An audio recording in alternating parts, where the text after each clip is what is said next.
Hi, this is John V, Software Evangelist at JSCAPE, and you're watching a JSCAPE MFT Server tutorial. In this video, we'll show you how to create reports of your server's file transfer activities. To create a report, just go to the Reports module.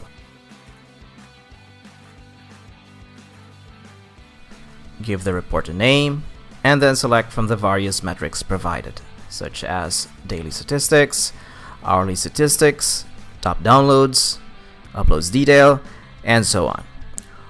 Once you've selected your desired metrics, click the OK button. In the next screen, click the Refresh button until the status indicates success. You can then select the report and then View.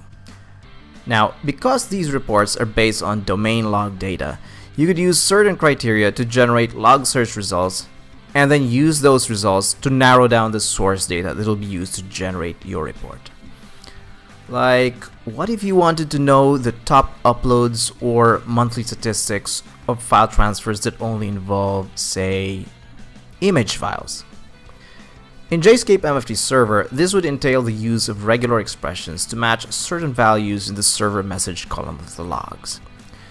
To do that, you would go to the Logging module,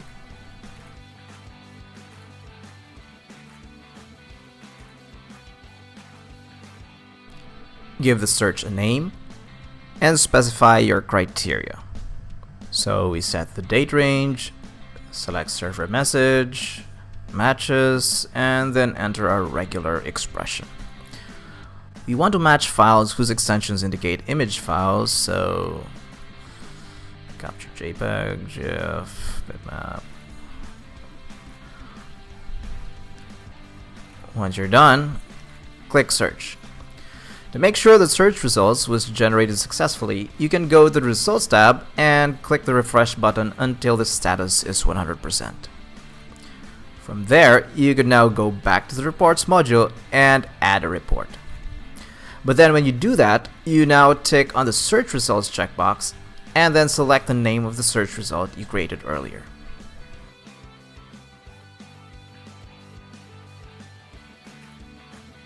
So now, when you view the report, the information you see will now be based off of log data involving image files. That's it. Now you know how to generate reports on JSCAPE MFT Server.